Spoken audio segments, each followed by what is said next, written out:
Hey y'all.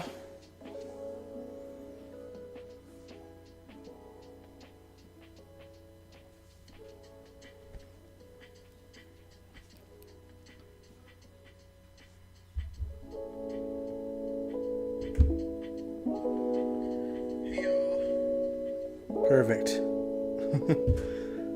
I was actually kind of worried that my microphone wasn't working because I had forgot to switch a setting when I started the stream. But I'm glad y'all can hear me. Hey Nathan, hey Sandy.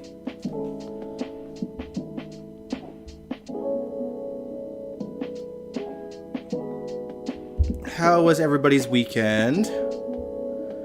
I hope it was good. I won't lie, I'm so exhausted, you guys. Hey Angel. There was a meteor shower last night, and I was up until... I was outside until about 3 a.m. watching it. But then I stayed up till 5 because I just couldn't sleep. And just before watching the meteor shower, I was at a heavy metal show, which was also a lot of fun. Some good friends of mine had their album release party. How am I and the new dog? I'm doing okay. The dog, she's very friendly. So she's easy to, love. I'm still, processing and grieving George, my little doggo. So it's kind of like a balancing act because in my head I'm like, well, the innocent party here is the new dog. Her name is Toffee, and she's 1 year old. But she's innocent in all this. Am I feeling some type of way with, being bombarded with this choice that I didn't really have a say in? Absolutely. But Toffee is innocent in this, and I'm being as loving as I can to her. Playing with her, giving her treats, running around with her, all that stuff. Oh, you saw Barbie, Angel? I hope it was good. I don't have really a desire to see it. It looks funny to me, but I'm not much of a going out to a movie kind of person to begin with. I can't even remember the last time I've been in a theater to watch a movie. But I can tell you it was before COVID. It was 2019 at least. But if it ends up on a streaming service that I have, then maybe I'll watch it once it's on streaming services.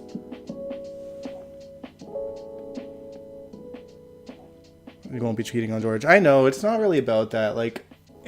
I'm not feeling like she's replaced George. You know what I mean? It's just to have the presence of another dog in the house while I'm still grieving my last dog is just a weird situation for me. That's all.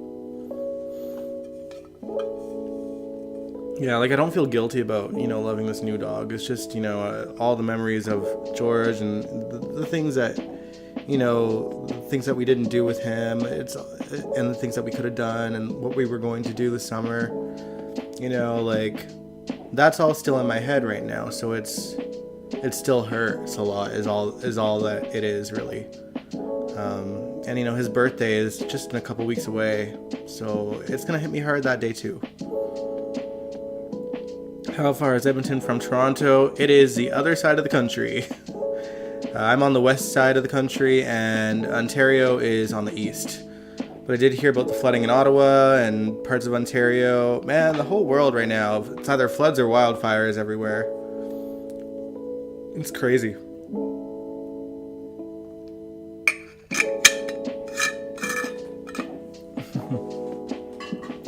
Alright guys, but let's get into it. What is up, everybody? Welcome to General Hospital MV, my GH after show. We can get into it.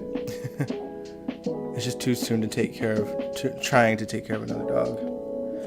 Well, the good news is that, she's really my mom's dog, and she's got to be the one that does the most responsibility anyway.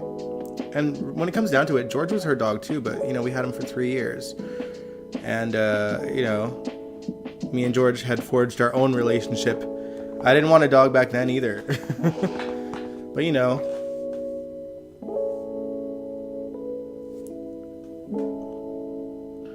Oh, you're talking about the Taylor Swift mania. I thought you were talking about the floods in Ottawa, Ontario right now. I was like, maybe they hit in Toronto too. Taylor Swift mania. I couldn't care less. I'm not a fan of Taylor Swift. You know what I mean? Like, I enjoy some of her songs, but I don't see the hype. That's all.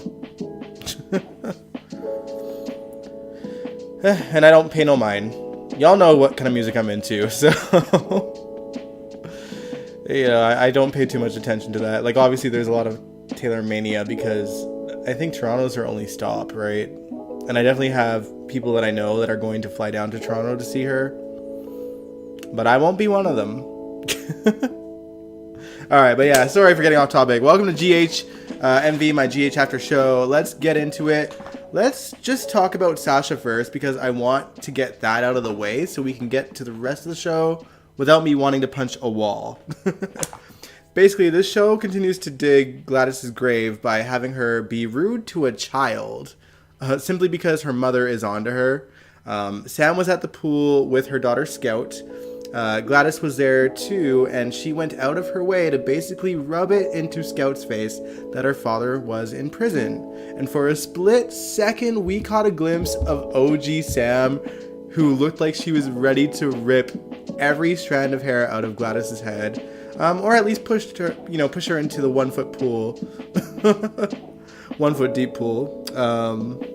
She did threaten to do that, and then asked Gladys what really happened to Sasha when she stabbed Cody. And of course, Gladys doubled down on her lies, swearing up and down that she is the only one who knew that something was wrong with Sasha in the first place. And then she stormed off, of course. What are y'all saying?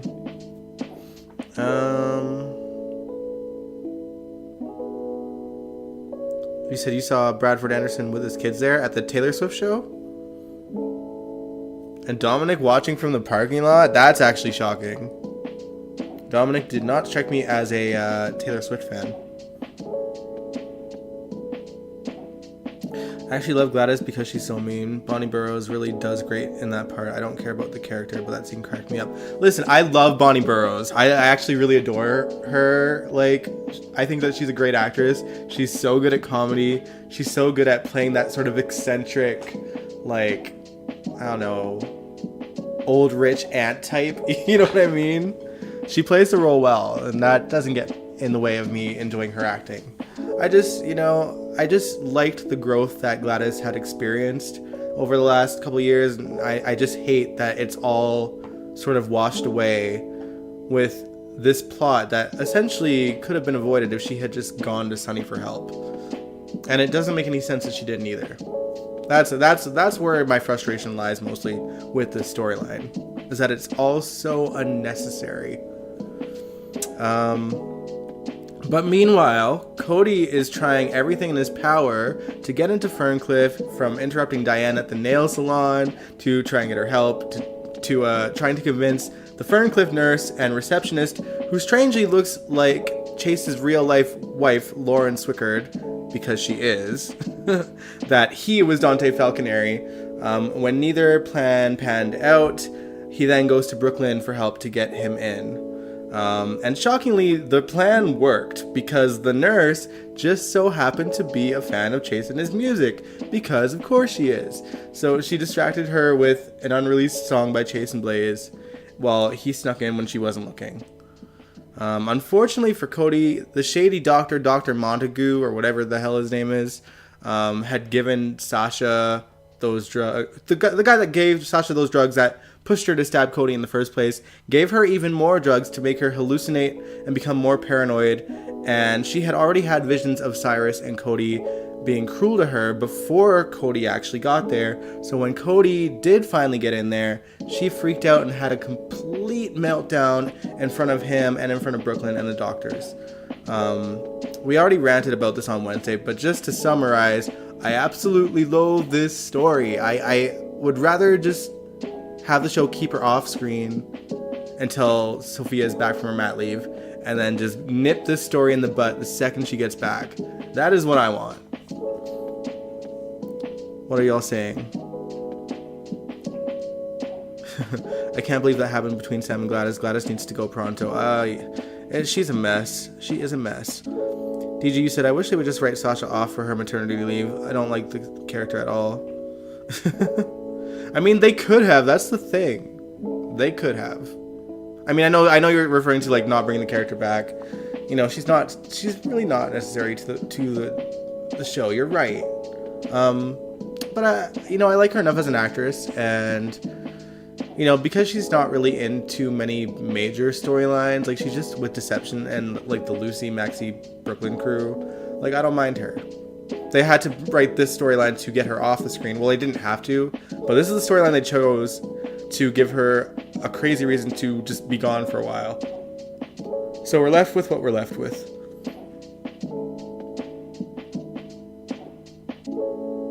Did anyone think when Ned got hit he would remember who he is? I was hoping so, but I also was like, that's too soon.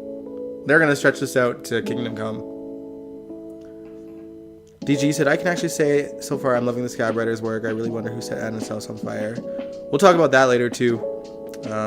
Sandy, you said if Cody had just told Sasha about Gladys a long time ago. Yeah, him keeping his mouth shut really put her in this position as well, which is unfortunate. And honestly, like, even during that, I was like, it doesn't make sense that Cody's keeping the secret. Keeping what Gladys did a secret for someone that he cares about. Like, that was making the story even more frustrating. Like, everything that led up to this moment has been so damn frustrating that it's just like, at this point, it's just, I don't want to watch that part anymore. I'm just over it. What else are y'all saying? Oh, I'm referring to Dominic. They are girl dads, Dominic and Bradford. Oh yeah, that makes sense.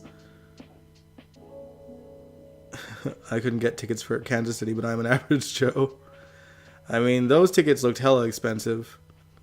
DG, you also said Cody sneaking into the nut house was so ridiculous. The nurse was so hard-nosed, but a song by Chase distracted her. That's lame.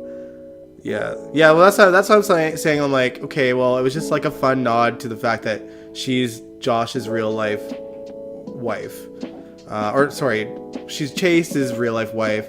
Josh Picard is the actor's name, because I think the guy that plays Cody, his name is Josh too, right? Or am I imagining that? Angel, you said I like Sasha. I just wish that they would stop torturing her. I agree. Sandy, you said by the time Sasha will be able to check her bank account, there won't be any money left. That is true. Hey, Jacarius, I am good. I'm a little tired. I was telling the chat at the beginning of the stream, I was up pretty much all night watching the meteor shower, which was freaking amazing, by the way. I've seen so many meteors, which was cool. Some of them were like blink and you miss it, and just catching the corner of your eye. But I did get to see a really big one, like fly by, so it was cool. Yeah, Josh Kelly. Okay, thanks, DG. All right, what else was I saying? Okay, so, well, let's move on, because like I said, I didn't really want to talk about Sasha and that story because I'm just over it. Let's quickly talk about Maxie, though. Sam and Maxie hung out. We got to see Sam pay Maxie a visit just to hang out and have some wine and ice cream. But Maxie's apartment is currently a war zone between Georgie and James, her two oldest kids, and Maxie had to play referee. When things settled down a little, she and Sam talked about how Lucy was supposed to help her get a new place, but she keeps getting outbid with each property. So Sam suggests that she moves into Lulu and Dante's old place. Now, just to clarify, Sam did make it clear that ultimately it would come down to whether or not Dante would be okay with renting the house out. And when Sam runs it by Dante later, he actually is okay with that. And Maxie would be the perfect renter. It's Lulu's best friend, and Lulu can move in there with her, worst case scenario, if she ever wakes up. Or Maxie would find a new place if that ever happens. So Mind you, I can't help but think this story is laying the crumbs for Lulu to return. Do I want it? Not really. Especially if they're planning to bring Emmy back, which we don't know. I don't know. I have no news. Again, I would love it to be Julie, but I'd be content with someone else that could actually play Lulu with the fire that Julie gave Lulu back when she played the role. Someone that can actually be Lulu. And Emmy, unfortunately for me, didn't play Lulu how she was supposed to be played at all. Oh, you're trying to fix your bike wheel? Oh yeah, better like you were Thursday. Okay, that's good. Oh, the bike wheel's bent. Oh man. Did you take pictures of the meteor shower? I didn't. I did not. Listen, okay, I don't have like a big like professional camera that can take nighttime photos, and my phone certainly isn't going to capture it. And also, it's just really hard to capture, because you don't know when they're going to fly across the area of the sky that you're looking at either. It's just like by chance. And I'm out in the backyard getting eaten alive by mosquitoes. Like, it was not super fun, but I liked seeing them. And it was a good way to end the night too, because, after a crazy metal show where you're just kind of, in a high energy venue, it's nice to just relax and look at the sky. What else are y'all saying? Maxie should have moved a long time ago. She brought this on herself. It's true. Yeah, considering, like, when you think about how old Maxie and Lulu were, and what their characters were like when they first moved into that place, it has been forever. It has been forever. The Sante love scene that took place felt a little short. DZ was kind of hyping it up the past couple of weeks, and I wasn't impressed at all. I liked the song that was used, and I kind of liked the transition of, like, Dante and Sam getting to kind of, like, cuddle and make love, and then there's just Nina who's cold and alone in bed because Sunny was with Carly. DG, you said, I lost interest in the Leslie Liu character when she got with Dante. I liked her better in the Dylan, Georgie, Leslie Liu triangle. After that, I lost interest. I had no interest in Emmy Ryland. See, I liked Lulu the most with Johnny Zakara. And I even liked her with Logan, Scott's son. And obviously they kind of mirrored the Luke and Laura angle with Lulu, Logan, and Johnny versus Luke, Laura, and Scott. But I liked Johnny and Lulu. I like Dante and Lulu too, but at the same time, like, I liked the beginning of their relationship. I liked when he was like this flirtatious, like, sort of like goofball. But, they took that part of Dante's personality away. And then Dante kind of became a boring character for me after that. So I get you, DG. Oh, you said you watched Emmy on Young and the Restless too, and her role didn't impress me there either. I mean, it is what it is. I can't say I watched her in that role, but to me, she played Lulu like an airhead, like a bimbo-ish type character, and like a housewife. And like if you watched Lulu at all in the last like 10 years prior, or however, I think it was like 7 years that Julie was on, like Lulu was not that character. So it was, like, Emmy playing her that way just really left a bad taste in my mouth, and I just resented Lulu every time I seen her on screen. Alright, but with all that said about, bringing Lulu back, I will say that the show is in dire need to bring back some Spencer family members to the cast. And yes, I know, like, technically speaking, Carly and Michael and their kids are Spencers, but because they're all intertwined with, like, the Corinthos clan and the Quartermains with a hint of Jax, like, it's kind of, I don't know, it feels kind of impossible to have them represent the Spencer clan in a way that actually matters. I mean, this is a family that had Luke and Laura at the helm of it, and it's fizzled into off-screen kids. Laura's with a new last name now, and, there's also an impending death with Bobby in our near future, I'm sure. So there's just, the the fact that the Spencers were such a prominent feature on the show once upon a time, and the fact that they're next to nothing now, like, I want to build that family again. I want to see Lucky and Lulu back on screen and interacting with their mom and interacting with their kids, and, you know, like, just see them as like a unit. Everything just seems so scattered. Nathan, you said, I love DZ when he came back and was brainwashed Dante thanks to Dr. O's pen. Can we get that Dante back for a bit? I don't know. That seemed so stupid to me. What did he keep chanting? Like, I must complete the mission or whatever he was saying back then? Angel, you said there was a Dante love scene, or you're all talking about when Dante and Sam was making out, and Sam brought up Maxine Dante's old house, like at the wrong time. I think that happened before, Angel. So, like, they had that conversation before, and then they were about to make love, and then he got called to the police station for reasons we will discuss shortly. And then after he got back, then they made love. And there was like a montage and everything. But the montage carried into Nina being alone in her bed.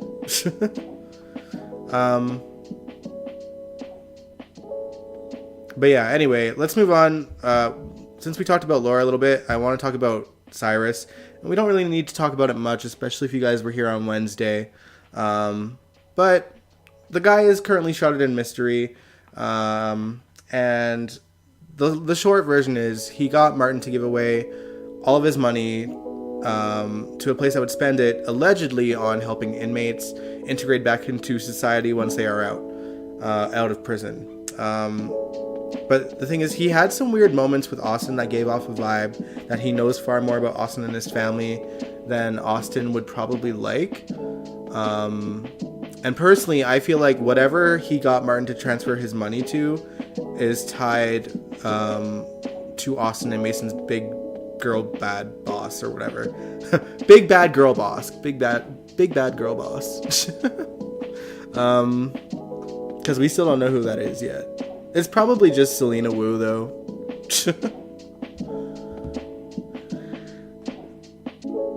Alright, what else are y'all saying?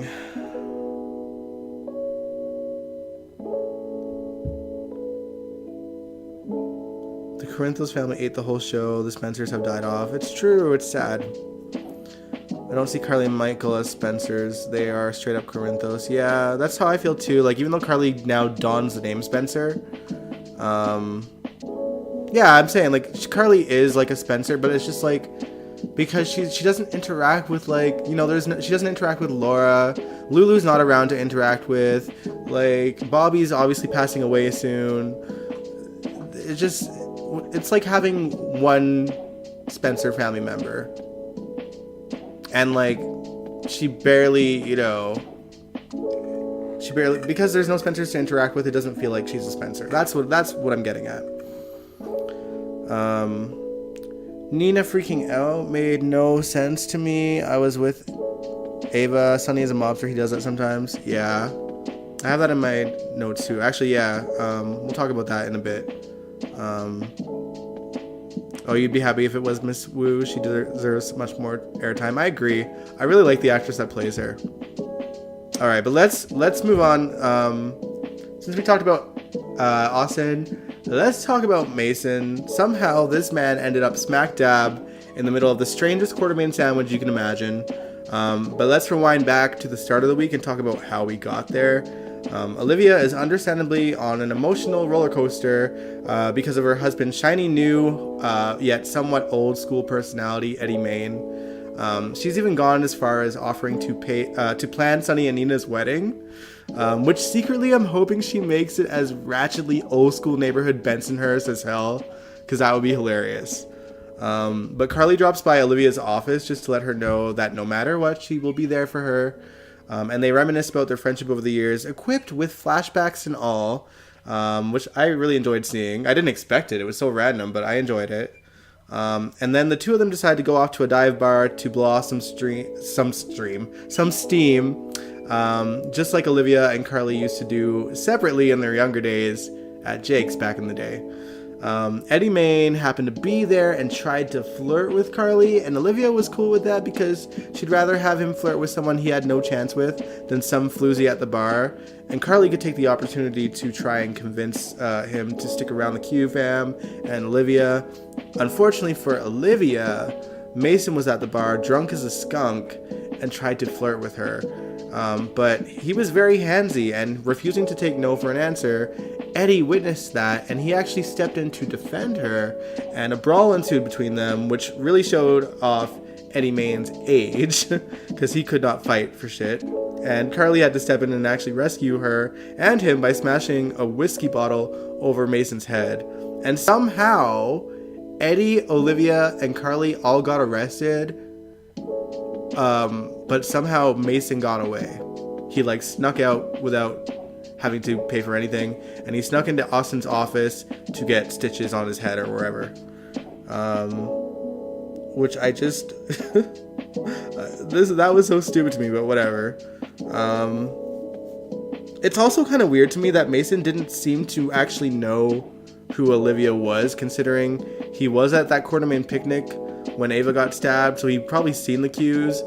And also because his cousin Austin has ties to the Qs, he should know all the players in that family, you know what I mean? But whatever.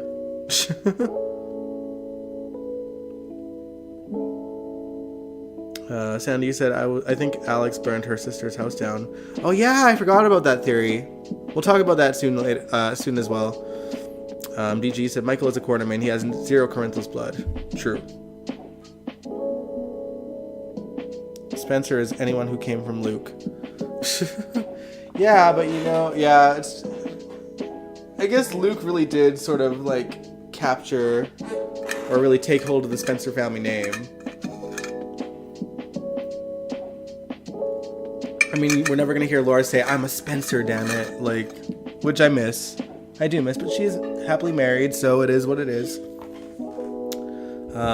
Back to the Qs though. So, meanwhile, Olivia stood firm on her belief that she was defending herself from that scuzzball, and Dante had to be called to sign her into his custody, while Eddie called Sunny to do the same for him. Sunny also offered to sign out Carly, but she refused because she's determined to not rely on Sunny for anything. Which I get, but girl, your daughter is clearly unreliable.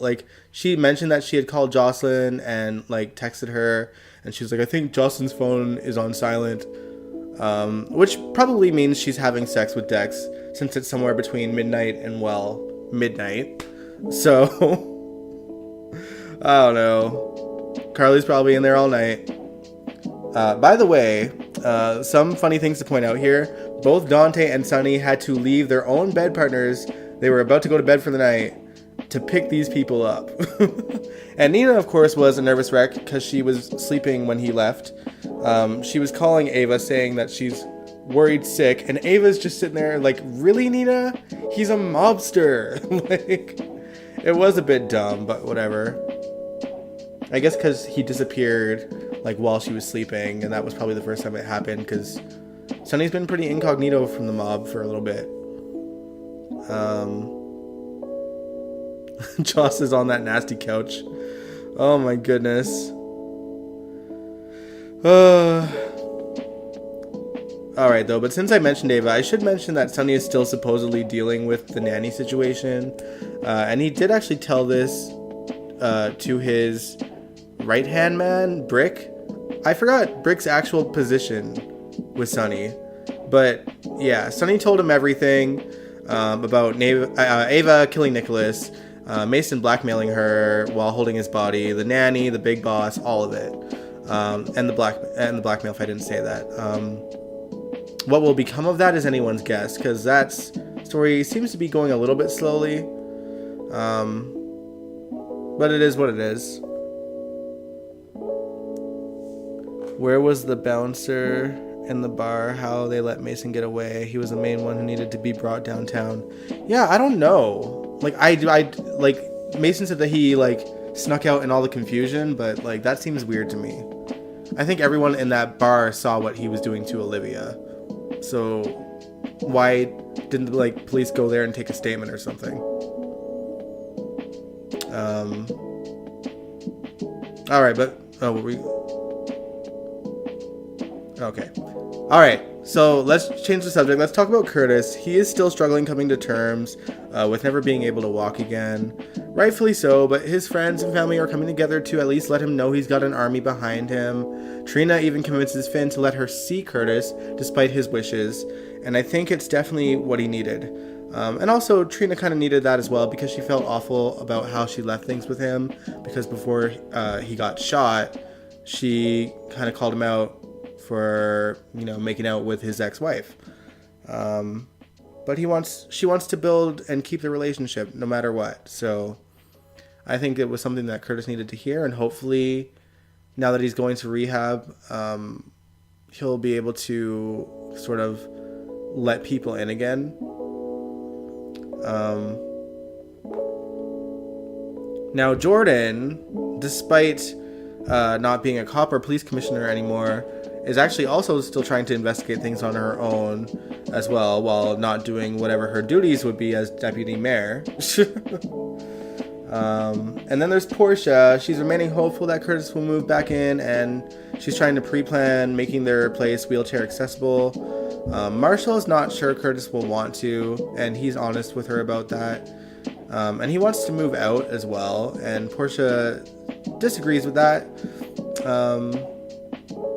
But Marshall just feels like Marshall's just trying to be a good guy, and I think he even says, like, if you need me to be here when he moves back in, then I will be here.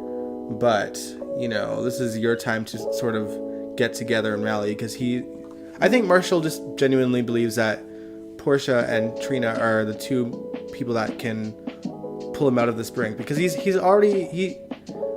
Marshall and Stella, they weren't booted out of his circle. They weren't booted out of the people that could visit him.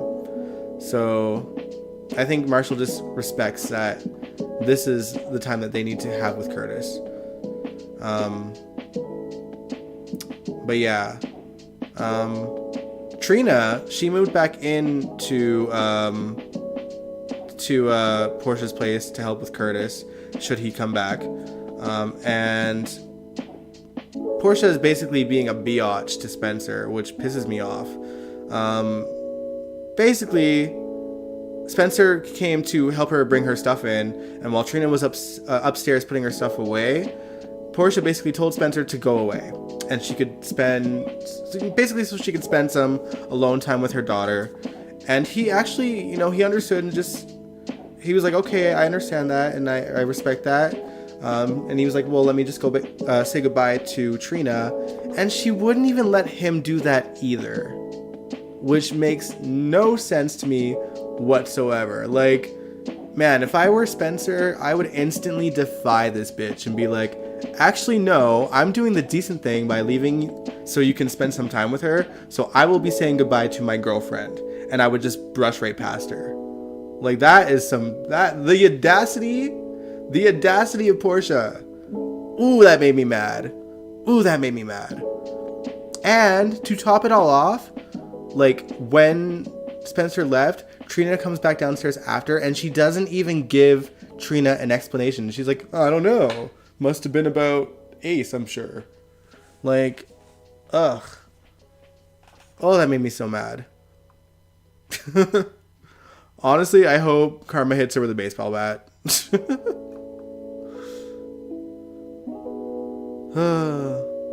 Angel, you said Evan Hoffer and Maurice Bernard are coming to Kansas City. Are you going to go to it?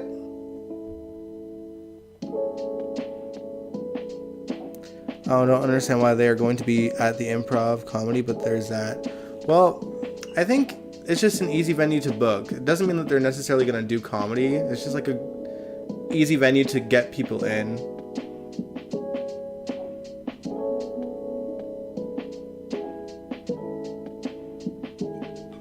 I hope Trina's smart to realize Portia pushed Spencer out. I hope Spencer's just honest with her about that. Like, the next time that they hang out. Everything's a little bit unpredictable with Spencer at the moment because, he was supposed to do a new show, and that's not happening anytime soon. So it's hard to see what direction they're going to go with them right now. Now, Spencer, through all of his flaws, is definitely growing and maturing. Earlier this week, he was actually very unexpectedly nice and kind towards Valentine when he pays Spencer and Esme a visit to update them on the search for Nicholas that is obviously not going to go anywhere. Even letting him hold Ace, which is surprising. I thought I'd never see it, but at the same time, I think it probably ultimately comes down to the fact that Nicholas is the scum of the earth and makes Valentine look like an upstanding citizen at the moment. Spencer and Valentine agree that they could make the Cassadine name something to be proud of in a positive way, as opposed to something to call psychotic like their fathers and Helena. Angel said, I think I will pass. You gotta share a 2-people table with a stranger. I'm already seeing Beyonce. Yeesh. Wait, with a stranger? What, you can't like buy 2 tickets for 1 table for your own table? That's so weird. Brooklyn, you said, I can't wait for Trina finding out that her mom is interfering with her relationship with Spencer. Not cool. I agree.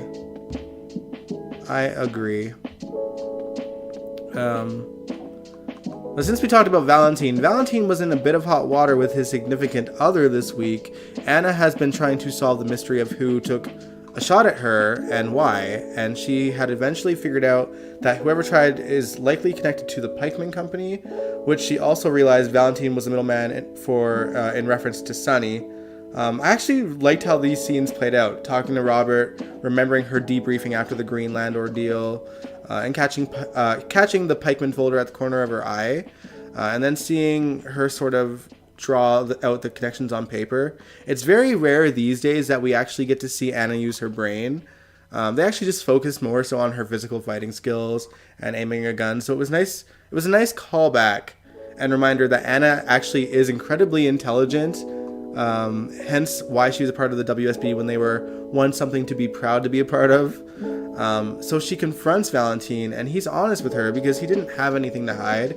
He just genuinely believed it was irrelevant. But boy, is he about to learn he couldn't be more wrong, assuming Anna is correct in her theory that her shooting is tied to the Pikeman Company. By the end of the week, while Anna is jogging, her house gets lit on fire by a mystery man. And I actually really liked these scenes too. I know that it's really just the writing that supposedly changed, but there does seem to be kind of a new kind of nuance in how GH is tackling the editing of these episodes. Just the way they've shot certain things, and it just seems really different. Is it just me? Like, that's how I feel right now. Like, I don't know. It just feels different, and it's not just the writing. It's just the shots of her, like, jogging, too. Like, and how they kind of, like, went back and forth between her house being lit on fire. It just seems like a new show. It feels like a new show.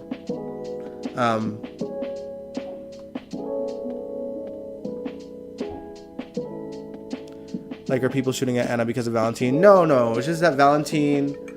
I don't think so. I think that Valentine is just, like... Because she knows that he did, like, a sort of job for Sunny in a way. She had figured out the Pikeman connection, and because Sunny and Anna have talked about Pikeman, she just thinks that Valentine might be able to be... she just thought that Valentine might be able to help her figure out who actually shot her if he knew anything, but he didn't. So, that being said, though, like, maybe the Pikeman Company people were following Valentine, and that's how they figured out where Anna lived. But also, if Pikeman has a connection to the WSB, then they would know where she lives anyway. So I don't think that she necessarily got shot because of Valentine. I think that Anna rather just felt like he could be privy to information that might help them figure out who did shoot her. That's all. But yeah.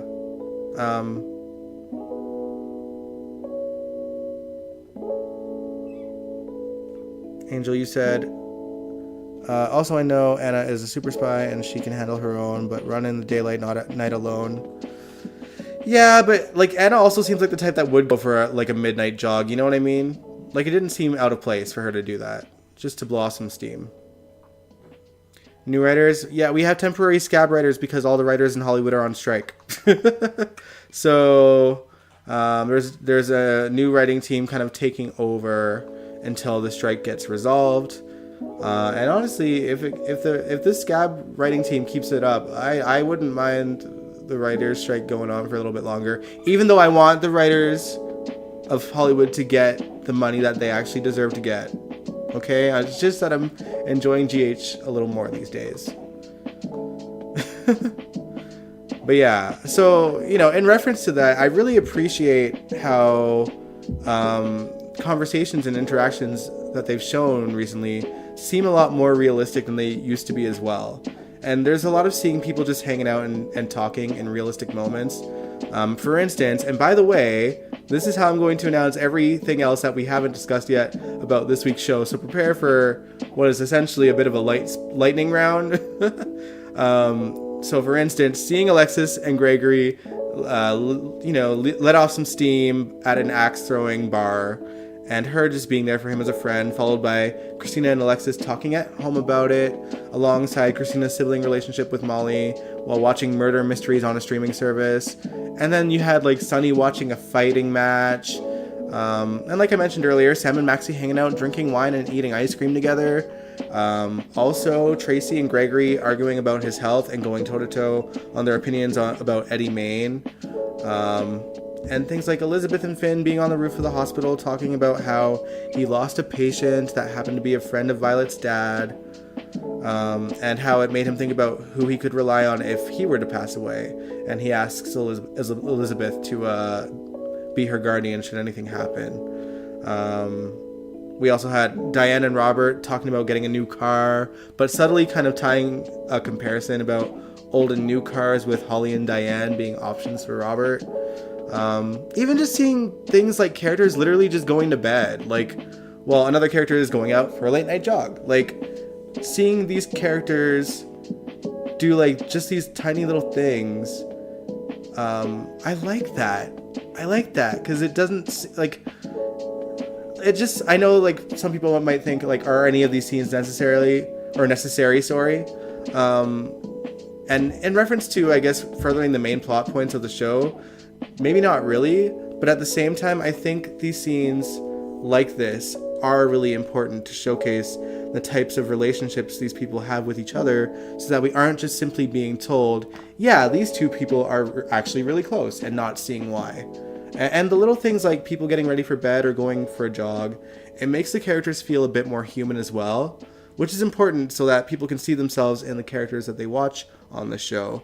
Some people might find it boring, and I get it, but I find it refreshing, and I think that it adds a little more heart to the show, which obviously I've always talked about how the heart's been missing for quite some time, and certainly lately, because there's been so much darkness on the show.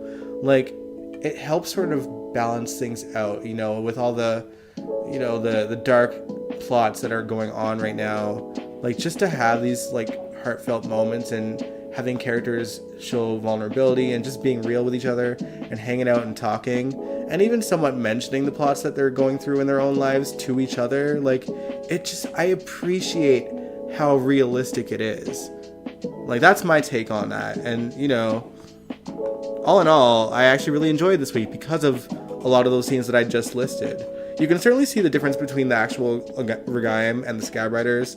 It's obviously still too early for a complete verdict, but in time, hopefully, I'll be continuing to enjoy the show until the strike is over.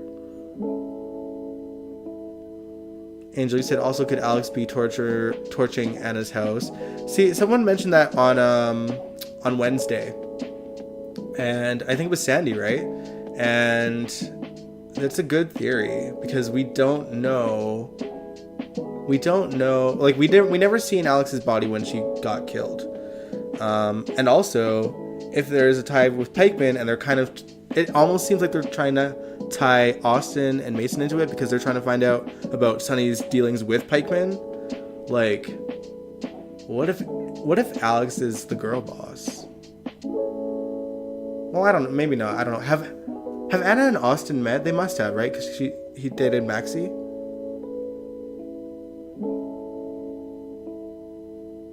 Um, you said I'm going to be miss Anna's house. Me too. I really liked that set. I don't want the same old writers to come back, you said. Mary, you said you like the new writers too. Ruthie said the placement storyline lifting will not only I've been struggling. Can we get over the strike routine and just have a good story? They're not irritating the fans. I'm a little confused.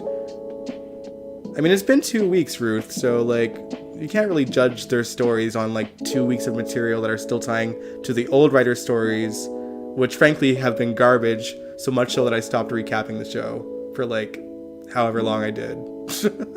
That's in my opinion. I know everyone has their opinion on it, but like I said, it's just too soon to judge. I'm just saying I appreciate the little moments that they're giving us with characters.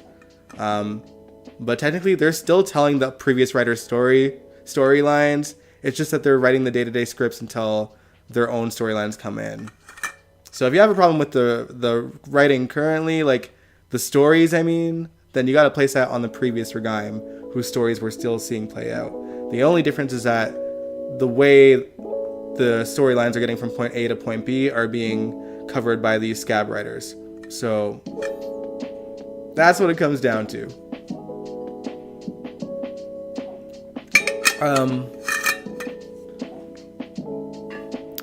But yeah, did I miss anything? I feel like I kind of covered all the major stuff that happened, and I think I did a good job at covering like the smaller things as well.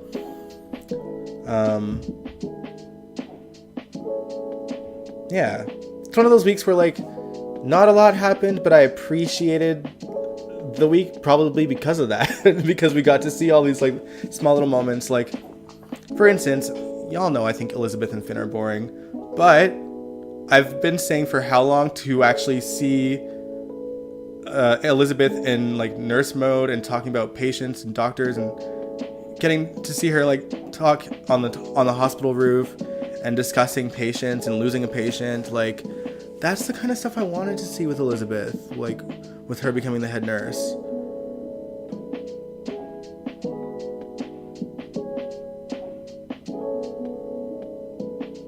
Angel, you said the writing is better. Feels like a little bit like the old days and how the characters interact. Yeah, that's how I feel too. Like, it feels like we're getting a bit of heart on the show by having these relationships between these people being shown. Like, my biggest problem over the last 10 years, or however long it's been since Frank Valentini has stepped in, regardless of what writing team has been under him, we, more often than not, like, they brush these kind of scenes under the rug, and they just kind of like have characters interact when it's super important to the plot point. Like, you know, Sam showing up for Maxie during Nathan's funeral a few years back, like, and you know, to be there for her wedding, but we never seen them interact as friends beyond that. Like, it would just be like they're just kind of like, oh, now we remember that Maxie and Sam are friends and we're gonna put her in the wedding, like things like that. Like, that's always been my issue. Like, it's just, I get so annoyed not seeing these relationships be what we're told that they are on screen. Because, like, if, you know, if they didn't decide to just like throw Sam into Maxie's wedding with Peter, for example, like, I would have just assumed that they lost touch and weren't friends anymore. So, like, getting to see Maxie and Sam just hanging out like at Maxie's place, like, that's what we need to see, to just as a reminder, like, yes, these characters actually have relationships and they should show those moments of the relationships. Thanks, Barry. Nathan, you said, correct me if I am wrong, but are they pushing Sonny and Nina's wedding to Valentine's Day? This is all for Chris and Dan to make their triumphant return and make Carly the heroine and all this. I mean, so Nina mentioned Valentine's Day, but at the same time, we don't know when this writer's strike is going to end. For all we know, it could take another year. You know, like, you know? So, and I don't think that Sonny and Nina's wedding would be pushed back for for Chris and Dan to come back and do it for. I think so far the writers that they have right now are capable of keeping the show going, no matter what that looks like.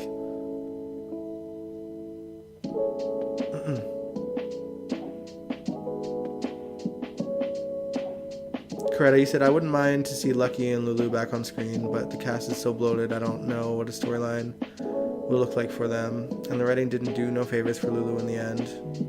Yeah, you're not wrong. Angel, you said Liz is already Violet's aunt. Why wouldn't she be there for Violet if something happens to Finn? Violet's other option is Chase.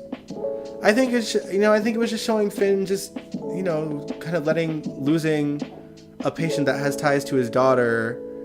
Like, it was just getting to him, and I think he was just freaking out and like, will you be there? Like, that's how it played off for me. Like, it's just Finn being emotional and just scared and having a human moment of like, oh my god, but what if? And not really thinking about like the obvious or like what should be obvious to him.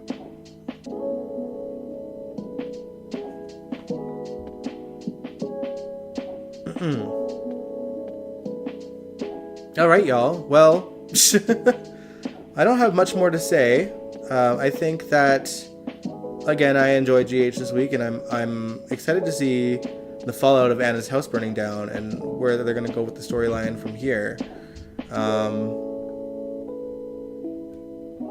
Yeah, I'm intrigued. We will be live streaming on Wednesday again, as per usual. Brooklyn, you said, actually, I'm good with the storylines moving right along. Yeah, I will say that some of the storylines picked up the pace almost instantly as soon as these new writers stepped in. Like, the fact that, like, I think day 1 or 2 or 3, like, Cody was telling the truth about Gladys and her ties to Selena Wu, to Sam, and what else happened, like, right away? A couple of things that were, like, dragging out were suddenly just dropped. Oh yeah, Ava telling Sunny the truth about what was going on. Like, that was like day 2 or 3 as well.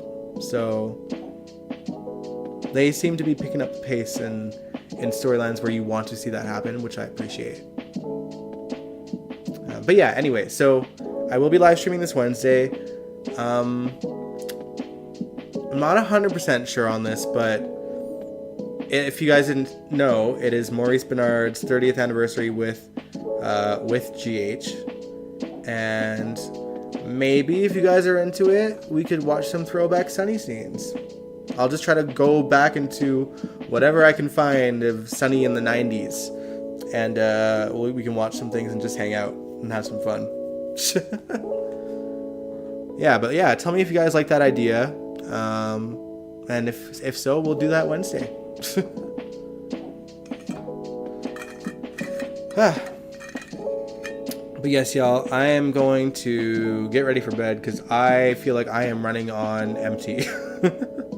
I feel a little delusional because I think I got maybe 3 hours of sleep, and I gotta work in the morning. So it was nice chatting with y'all. Thanks so much for watching the live stream. Angel, you said, sure, I actually like Sunny. I like Mo. Sunny sometimes bores me with the same old. Alright, but yeah, good night, everyone. Thanks so much for watching. If you liked the live stream, give it a big old thumbs up, subscribe if you want to, and I will catch you guys hopefully on this Wednesday. Peace out. Mwah.